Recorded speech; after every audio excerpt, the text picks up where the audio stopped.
Hello everyone, this is Fine from Tech Gaming Villa. I hope you all are well. Today I'm going to talk about the brand new TCL C935 TV, which is the brand's latest generation mini LED backlight TV with a super thin and elegant design and excellent optics and sound. It includes a TCL AI PQ processor 3.0, which can process content in real time, detect the environment and upscale the display and audio. If you are new in my channel, then please subscribe and press the bell icon for future notifications and upcoming videos. I have another channel named Awesome Tech Gaming Pro, where I upload similar kind of tech videos like TV comparison, sound system, home theater, graphics card. You can check and subscribe. The TCL C935 TV combines mini LED and QLED technologies to deliver revolutionary optics with up to 1920 full array local dimming zones, especially 75-inch in 4K resolution, true to life colors and 144 Hz VRR. The C935 also features powerful AI sonic adaptation, sound tracking and fine-tuned drivers to create a premium sound stage with Dolby Atmos 3D audio processing for sound that surrounds. To top it all off, it's integrated with Google TV's personalized experience. The 65 or 75-inch 4K Ultra HD C935 mini LED screen, which has 16:9 aspect ratio, 2000 nits peak brightness, 1920 local dimming zones, 4000:1 contrast ratio. Dolby Vision support, FreeSync Premium support as well. It has 120 Hz refresh rate with 144 Hz variable refresh rate features. The CPU uses CS73X4 1.6 GHz max processor, GPU Z52 MP2 550 MHz. It has Google TV Android version. The C935 has two 10-watt main and two 10-watt up-firing speaker and 20-watt subwoofer, OnQ sound, Dolby Atmos feature. It has far-field microphone for hands-free voice control, Google Assistant, Alexa. This TV has 4 HDMI 2.1 connection, 1 USB 2.0 connection, Wi-Fi 6 and Bluetooth connection as well. If you see its HDR performance, in addition to HDR10 and HLG, the TCL also supports HDR10 Plus and Dolby Vision IQ, so you don't have to worry about the HDR format. How much light can you produce with a state-of-the-art backlight? Quite a lot. It turns out the C935 has a maximum peak brightness of just over 2500 nits, although it can only deliver that for a few seconds. Over longer periods, it still measures an impressive 1311 nits on the 10% window. The completely wide screen still has 711 nits left. The quantum dots deliver 97% P3 and 72% Recon 2020 color gamut, which are also figures that leave a big impression, because with so much light and color, HDR images really come out very well. You immediately notice the difference compared to an OLED TV. The calibration of the film image mode in HDR is excellent, with excellent color reproduction, but TCL's dynamic tone mapping, which delivers good results in other models, turned out to be wrong on the C935. The processor does look at the metadata and makes extra white detail visible, but it also makes the image too bright. As a result, the image loses color intensity and contrast. In some cases, it also masks bright details, depending on the footage.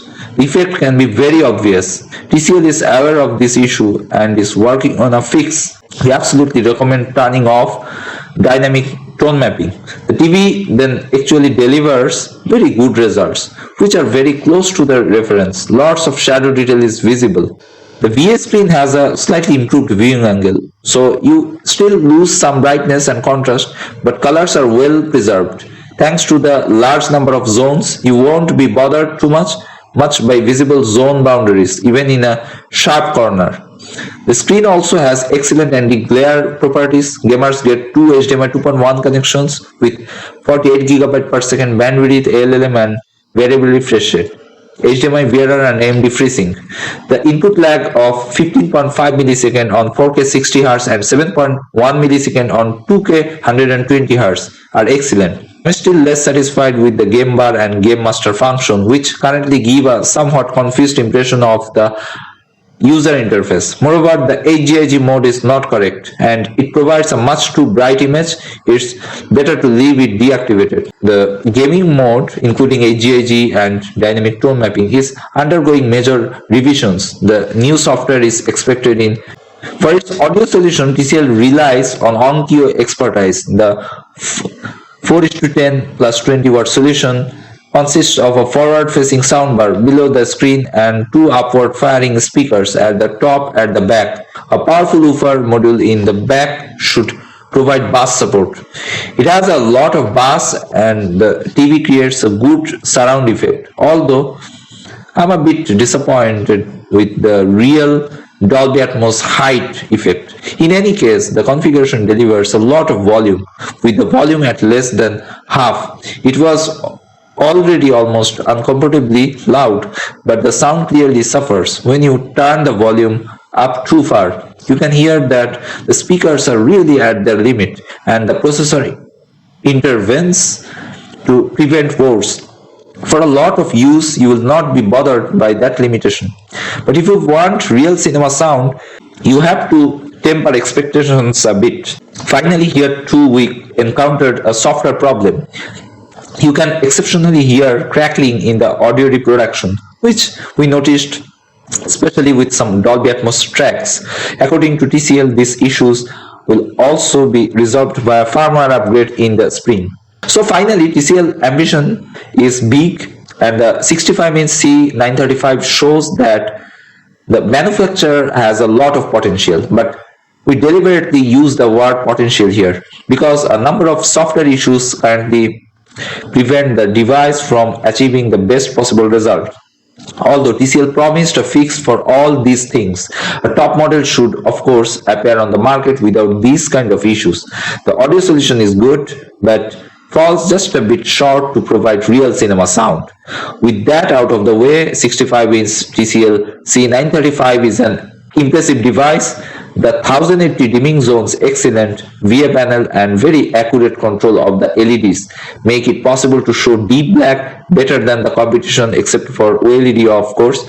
Halo formation is kept to an absolute minimum and there's plenty of shadow detail, a wide color range, very peak brightness and good calibration from a wonderful basis of eye-catching images, both in HDR and HDR, a film in the dark or sports on a sunny afternoon.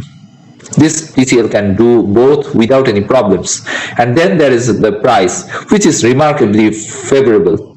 For the time being, we are deducting 1 point from the device because of the software issues, but as soon as they are resolved, it is solid recommendation. So its positive side is its excellent contrast and black detail, top local dimming with many segments, very high brightness and color gamut, good image processing, Dolby Vision and HDR 10 plus features, HDMI 2.1 with full gamer features. But the downside is its mandatory login with TCL account. Dynamic tone mapping HGIG makes image too bright. Audio playback crackles, exceptionally software fix. Firmware update will resolve, I hope. Let's talk about TCL C935, some positives and negatives. Its local dimming control when it comes to blooming is very good.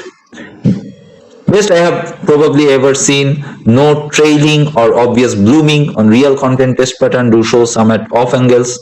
Overall much better than the XG9505, especially on HDR, which on the Sony is a hot mess. It has good native contrast ratio and peak at 120 CD per meter square, black floor with LD of 0.018 CD per meter square. Snappy UI after proper boot up can be sluggish at first, very impactful brightness, quite good reflection handling, some rainbow reflection through, so avoid light sources directly behind the screen.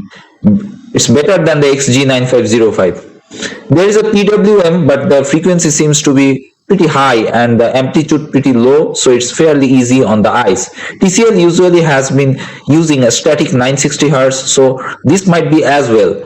Sadly, have no tools to measure it other than my eyes.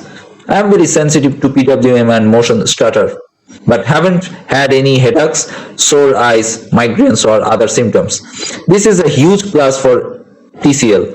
Motion is very good, good amount of granularity in the settings, easy to hit a sweet spot between a proper film look yet no SOE. Better on low frame rate content than any OLED. Color accuracy OTB is mediocre. It's true red and blue in movie mode, but minor tweaks to brings it to acceptable levels of DE, maximum 1.3, average 0.9 in WB. Uniformity in this unit is good. No obvious issues in content, some light tone difference across the screen, very mild dirty screen effect. Left side is cooler than the right, noticeably in uniform fields, but very rarely in content. The downside of TCL 935 is its bending. It's obvious the processing doesn't have enough precision to produce clean gradients when compared to the Sony, especially on darker tones. This is content specific though, as most 10-bit content is pretty clean versus 8-bit. The decontouring filter doesn't do much to help and causes artifacts, noticeable especially on moving faces. It might have been a bit quick to judge this based on playing YouTube demo material, as it uses an incorrect color space setting. Most likely this is the reason for banding. Banding is much reduced on sources that use the correct color space. More on that later down the list. Calibration is not as smooth as it is with the Sony, partly because there is no autocal and because the WB adjustment doesn't really seems to have enough precision. Plus minus 1 can cause significant DE changes, especially on the darker end. Overall processing not as good as it is on the Sony. Sharpening has ringing and artifacting. Same with the denoise processing, much harder to get a good quality outcome from poor quality sources versus other TV like Sony. It's essentially to feed it good quality material. Its local dimming high crushes some shadow detail. Local dimming low crushes less but causes the blacks to float. Local dimming high can cause visible brightness fluctuations between scene cards with different APL. Most affects HDR.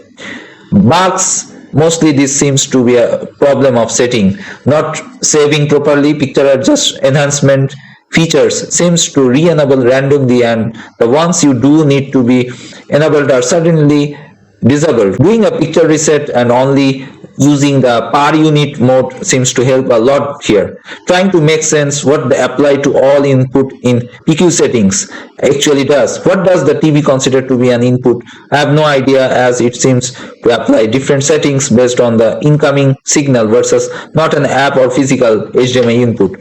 It would be very helpful if the UI clearly stated what the currently used input and signal is the picture settings menu.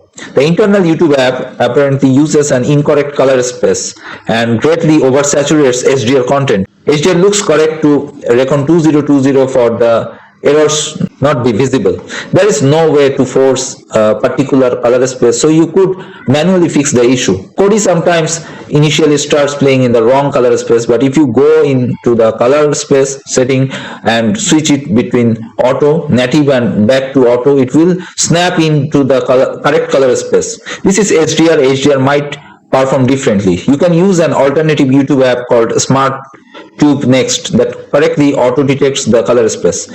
Its dynamic tone mapping over tracks the EOTF is too bright to be of any use if you care about image accuracy, although it does mostly give better shadow details. Apple HomeKit keeps giving notification to set up it, even though I have skipped the notification several times, had to start the setup and disable it in the HomeKit app to get rid of it. If you switch off the TV mic, you get bright orange LED blasting at your eyes, even though you have the power LED setting set to off, and Google Assistant voice control is off. Quick smart setting seems to do nothing unless you shut down and restart in about a minute. Normal startup takes 30 seconds to 60 seconds. After watching HDR content in movie mode, it sometimes doesn't default back to HDR brightness setting when the HDR content stops playing. If you restore it back to where it was, it might not save, and the next time you start the TV it will be 100% again. The color space calibration setting failed to save seemingly randomly for some inputs while it works for others. Seemed to be related to the overall settings not saving issue. After reset has been mostly fine. Local dimming seems to enable or disable randomly independent of what setting is actually set. Was wondering why the picture looked so flat. Checked the LD settings, it was high, switched it to off and then back to high, and LD was working again. If you want to occasionally use the internal speakers but mostly use an external sound system via optical, you can't easily mute the speakers without having the mute icon on screen all the time. You have to either set it to 1 or menu, dive into the sound settings and disable the internal speakers by selecting optional out only. Please make the mute icon disappear after a few seconds. Started shutting off and restarting randomly and did that 3 times in a row. On the 4th cycle, it freezed on the Google TV startup animation and refused to start past that point. Repeatedly plugged it in and out of the outlet, and for some reason one in maybe 10 attempts gave a successful startup. Immediately did a factory reset and seems to be fine for now. Continued below. Overall, this has potential to be a real winner in regards to picture, but for me it all comes down to if I can live with the contrast menu, hunting bugs, random restarts, and disabling of image enhancing features that seems to turn on by themselves. I really do hope TCL can sort out the inconsistencies and deal with the bugs. If you are only going to use an external streamer or other source via HDMI, it might save you a lot of trouble. At least you only have to hunt settings for one input. If you compare this TV with Samsung or Sony, I will definitely choose the Sony mini LED TV instead of this. So that's it from now. If you like this video, please subscribe and press the bell icon for future notifications update. That's it from now.